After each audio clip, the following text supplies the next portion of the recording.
Hi, this is Shawn from Internationals Porto, and today's Shawn's Corner is all about perplexities in IT. So little things that we just don't understand why they happen, and trying to show you some solutions and giving you some tips. So the first perplexity, when you put a picture in Word, what happens? Well, many times it starts moving around, especially as you add in more. And this has a very simple solution, and there's a one magic word, and it's called tight. If you look for format picture, if you go up into your tabs and you look for format picture, and you can find tight, this will allow the picture to stay where you put it. You must do that with all the pictures, and then they will stay tight in their positions. The magic word in Portuguese is justo. So remember that. These are your friends, tight and justo. The next tip is, or the next question is really, how do you get a PDF into Word?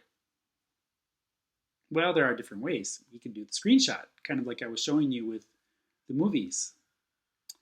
Or you can do something that's even better quality and even probably easier, which is open up your PDF in Adobe Reader. Now, normally that's the default application normally. Some computers don't have it as the default, in which case you should install Adobe Reader. And then you look in the tools and you find this little camera.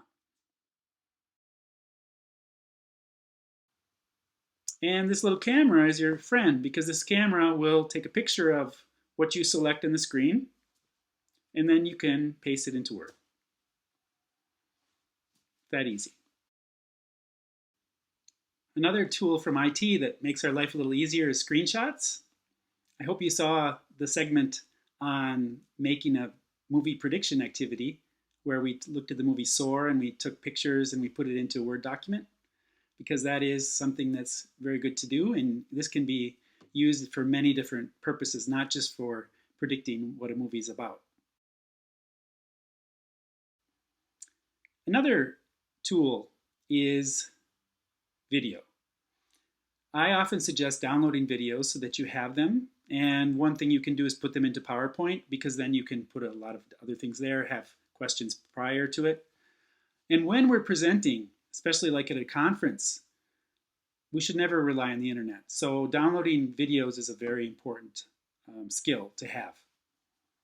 Last but not least, the power of our smartphone.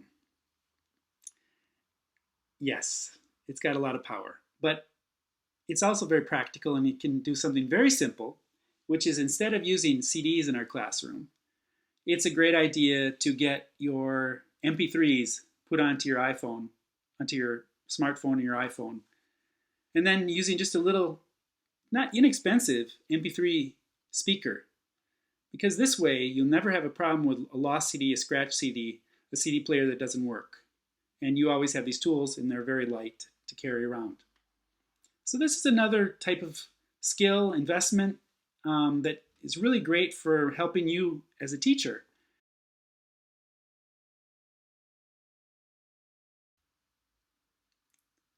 Just remember the things I told you today to get over those IT perplexities. First, tight or justo.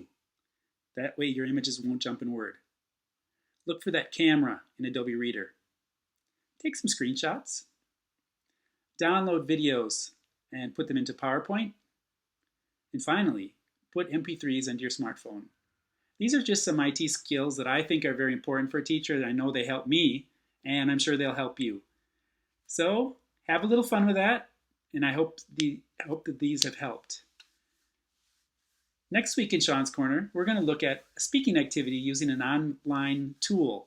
So I hope you enjoy that.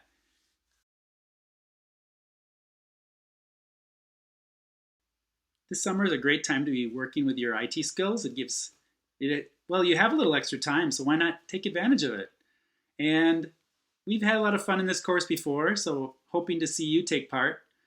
But as always, I just hope that my Shawn's Corner session is giving you some ideas that you can take home or you take to school and use. So take care, and looking forward to seeing you in the teacher's room. Bye.